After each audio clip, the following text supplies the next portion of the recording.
और यूसीसी पर कांग्रेस की आज बड़ी बैठक होनी है। कांग्रेस अपना रुख जो है वो स्पष्ट कर देगी।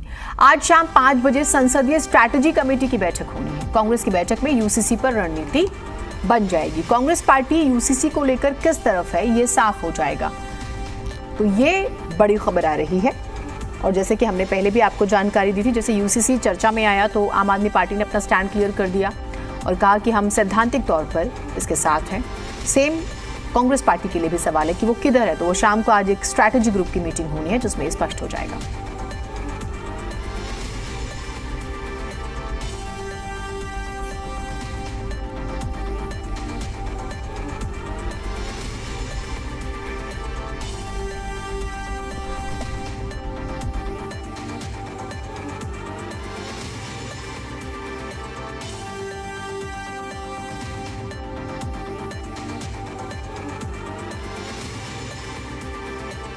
और ब्रह्म प्रकाश दुबे हमारे साथ, हमारे सहयोगी जुड़े हुए हैं। ब्रह्म प्रकाश, सबसे पहले जो सत्र की तारीख आई है उसके बारे में जानकारी दीजिएगा।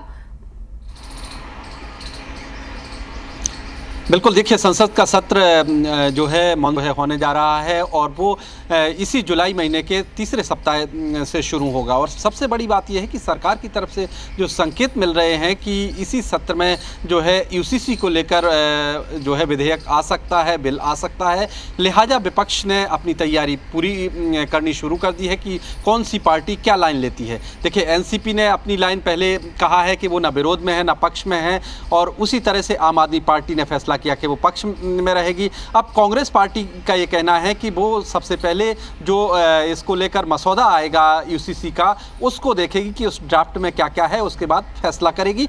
तो क्योंकि इस बात की पूरी संभावना है जीनत के मानसून सेशन में सरकार यूसीसी को लेकर एक बिल ला सकती है। उत्तराखंड में पहले से बीजेपी सरकार तैयारी कर रही है वहाँ पर राज्य स्तर पर लाने की। लिहाजा अब जो तमाम अपोजिशन की पार्टियां हैं अपनी अपनी रणनीति बनाने में जुटी है। कांग्रेस पार्टी भी इस पर मशवरा कर रही है कि आखिर पार्टी आगे इस पर क्या लाइन लेगी। आज हमने जब प्रमोद तिवारी से बात की कांग्रेस नेता, तो उनका कहना था कि पार्टी सबसे पहले इसके प्रावधान देखेगी कि उसमें कौन कौन से प्रावधान है, उसके बाद पार्टी फैसला करेगी कि इस पर आगे पार्टी को क्या करना है, समर्थन करना है या फिर विरोध करना है या फिर बीच का रास्ता चुनना है। जी जीनत, ये आसान नहीं रहने वाला ब्रह्म प्रकाश दुबे, क्योंकि हमने देखा विपक्षी एकता की बातें हो रही थी और प्राइम मिनिस्टर जैसे ही आते हैं, और भोपाल क्योंकि मध्य प्रदेश में इलेक्शन है और हमने देखा कि स्पेशली मध्य प्रदेश ही क्यों, राजस्थान भी है, छत्तीसगढ़ भी है, और यूसीसी के जरिए माना गया कि एक मास्टर स्ट्रोक चल दिया है। और वो जो विपक्ष एकता की बात हो रही थी वो थोड़ा आधा अधूरा रह गया। अब ग्राउंड पर क्या इस तरह की चर्चा है? बिल्कुल, देखिए कांग्रेस समेत अधिकतर अपोजिशन पार्टियों का जो एक परंपरागत रुख रहा है वो लगातार यूसीसी को लेकर कहें कि विरोध करती रही हैं। और हमेशा से ये माना जा रहा है कि जो खासतौर से कांग्रेस पार्टी और जो इनका वोट बैंक है खासतौर से प्रो माइनॉरिटी रुख रहा है उनका। लेकिन अब जिस तरह से बीजेपी इस पर आक्रामक रुख अपना रही है, पहले बीजेपी भी इस पर संभल कर चलती थी, उन्हें लगता था कि यदि एक साथ इस मुद्दे पर आएंगे तो ज़्यादा विरोध होगा। लेकिन अब जिस तरह से प्रधानमंत्री ने जब खुलकर इस पर बात कही है तो इस बात की पूरी संभावना है कि अब केंद्र सरकार इस मसले पर आगे बढ़ेगी। यही वजह है कि अपोजिशन की जो तमाम बड़ी पार्टियां हैं, खासतौर से कांग्रेस पार्टी, देखिए कांग्रेस पार्टी ज़्यादा चिंतित हो रही है खासतौर से इस बात को लेकर, क्योंकि कांग्रेस हमेशा इसको लेकर विरोध करती रही है। अब कांग्रेस को ये लगता है कि यदि वो एक तरफा विरोध फिर से यूसीसी का करती है तो कहीं जो एक तरह से बीजेपी आरोप लगाती है कि एक बड़ा तबका है वो नाराज ना हो जाए। यही वजह है कि कांग्रेस अब इस पर स्पष्ट तौर पर अभी कोई रुख नहीं अपना रही है। वो कह रही है कि ड्राफ्ट के पूरे प्रावधान देखेंगी। और बड़ी बात यही है, जैसा आपने भी कहा, कि आने वाले कुछ महीनों में 3 राज्यों के चुनाव हैं, छत्तीसगढ़, राजस्थान और मध्य प्रदेश में विधानसभा के चुनाव भी हैं। लिहाजा बीजेपी भी उसको कैलकुलेट कर रही है कि उसको कितना नफा नुकसान हो सकता है, और कांग्रेस पार्टी भी इसको कैलकुलेट कर रही है, क्योंकि तीनों राज्यों में देखिए कांग्रेस और बीजेपी का मुकाबला है इन तीनों राज्यों में। यही वजह है कि कांग्रेस भी अब संभल कर अपना कदम रख रही है यूसीसी को लेकर। पार्टी आज मंथन भी करेगी और उसके बाद आगे की रणनीति तय करेगी। ब्रह्म प्रकाश, एक और बहुत महत्वपूर्ण चीज़ है, ये हम विपक्ष के संदर्भ में तो देख पा रहे हैं, और चुनाव जब हम देखते हैं तो तेलंगाना और आंध्रा में भी जिक्र होता है आने वाले समय में कुछ वक्त बाद। लेकिन उससे भी महत्वपूर्ण बीजेपी का अपना, यानी कि इस विषय पर क्या ड्राफ्ट तैयार हुआ है। देखिए अगर ये सोचा जाता है कि ये सिर्फ एक मुस्लिम्स की आबादी जो है उसको प्रभावित करेगी, तो ऐसा नहीं है। आनंद मैरिज एक्ट आप देखिए, जो सिखों की शादियों से जुड़ा हुआ है। हिंदू मैरिज एक्ट की बात करें हम, या सिख ईसाइयों की शादी का जिक्र करें, ये हर वर्ग की शादी से जुड़ा हुआ विषय है। न सिर्फ शादी बल्कि तलाक, जमीनों के जो बंटवारे होते हैं, जो सिविल मामले होते हैं। तो इसके लिए सरकार का अपना होमवर्क भी बहुत इंपॉर्टेंट है, क्योंकि कई जगहों पे कुछ एक्सपर्ट्स ये कह रहे हैं कि शायद ये जल्दबाजी में दिया गया एक स्टेटमेंट है। ग्राउंड पर इसका काम करना होगा। गोवा की सिचुएशन अलग है, वहां पर ठीक है ये लागू है। देश का सिर्फ इकलौता गोवा स्टेट है जहां पर ये लागू है, लेकिन बाकी जगहों के लिए आपको ड्राफ्ट तैयार करना होगा। आपको वहां की जो भौगोलिक स्थिति है, वहां की जो आबादी है, उसके सेंटिमेंट्स को, उनके रीति रिवाजों को समझना होगा। तो ये आसान तो नहीं लगता जमीन पर। कि आसान भले ही ना हो, लेकिन आप इस बात को मानिए कि ये एकाएक नहीं है कि बीजेपी इस बात को लेकर आगे बढ़ रही है।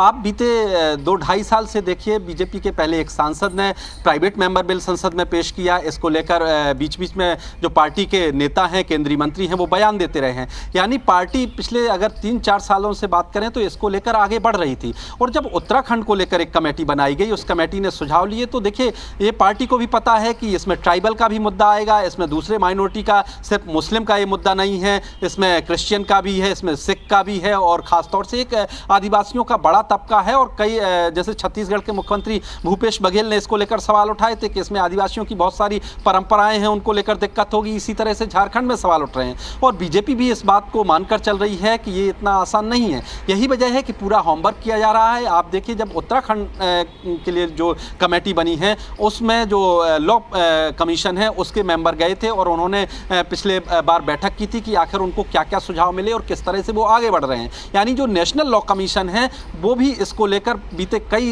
महीनों से अध्ययन कर रहा है। इसको लेकर आपने देखा होगा कि पहले से जो है लोगों के सुझाव के लिए दूसरी बार जो है मसौदा जारी किया गया। कुछ दिन पहले लॉ कमीशन ने लोगों से सुझाव मांगे हैं।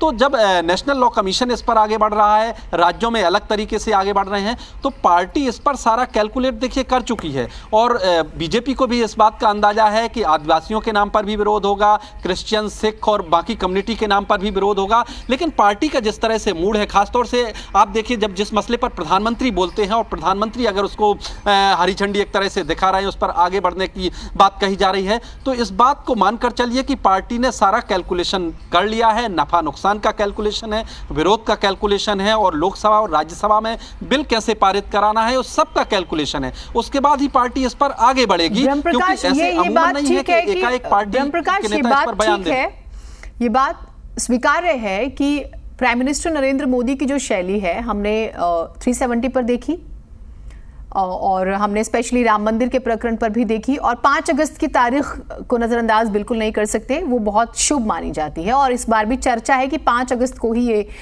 सदन के पटल पे रखा जाए। नंबर है, फ्लोर मैनेजमेंट है, सब कुछ ठीक है। जो नॉर्थ ईस्ट के स्टेट्स हैं, वहां की जो परंपराएं हैं, वहां का जो एक कल्चर है, उसको लेकर दूसरा ये हमने देखा कि all India Muslim personal law board जो है वो एक रातों रात मीटिंग करता है, तो वहां से भी सुझाव मांगे। 13 से 14 जुलाई तक उनको भी सुझाव देने हैं।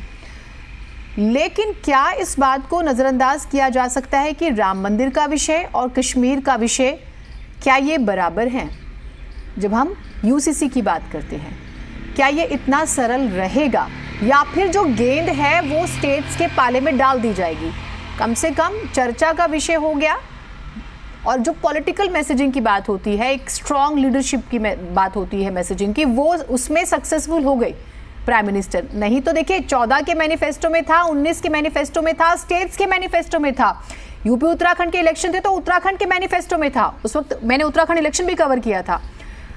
अब वो वहां पर चर्चा में है, तो ये थोड़ा सा टेक्निकली समझने वाली चीज होगी ना ग्राउंड पर।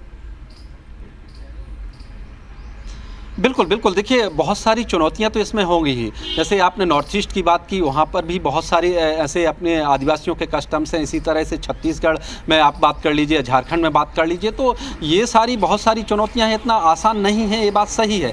लेकिन मैं आपको ये बता रहा हूँ कि जो उन्होंने अध्ययन किया है, जैसे बीजेपी की और ख़ासतौर से सरकार की तरफ से दलील ये दी जा रही है कि बहुत सारे इस्लामिक कंट्रीज़ हैं, वहाँ पर जो है इस तरह की जो है फैसिलिटी नहीं है। ख़ासतौर से ट्रिपल तलाक को लेकर देखिए जब ट्रिपल तलाक को लेकर कानून आया तो इसमें भी यही दलील दी गई थी सरकार की तरफ से, और 1 दर्जन से ज़्यादा इस्लामिक कंट्रीज़ का हवाला दिया गया था कि वहाँ किस तरह से नियम कानून है और वहाँ इस तरह की छूट नहीं है ट्रिपल तलाक को लेकर। इसी तरह से जब यूसीसी को लेकर सरकार आगे बढ़ेगी तो उसमें देखिए अभी जब उत्तराखंड का जो कमीशन बना है उसने भी कहा है कि उसने कई इस्लामिक कंट्रीज़ के नियम कानूनों का अध्ययन किया है इसको लेकर। तो सरकार, जैसा मैंने आपको कहा कि सरकार पूरे अध्ययन के साथ जो देखिए टेक्निकलिटीज़ इसमें आ सकती हैं, जो कानूनी पेचीदगियां कहें कि कानूनी मुश्किलें आ सकती हैं, उन सब का अध्ययन किया जा रहा है कि आगे इस पर कैसे बढ़ना है। और राजनीतिक चुनौती है उसको तो पार्टी पहले मानकर चल ही रही है, लेकिन आप सबसे बड़ी बात देखिए कि किस तरह से अपोजिशन जो है इसको लेकर मुश्किल में है,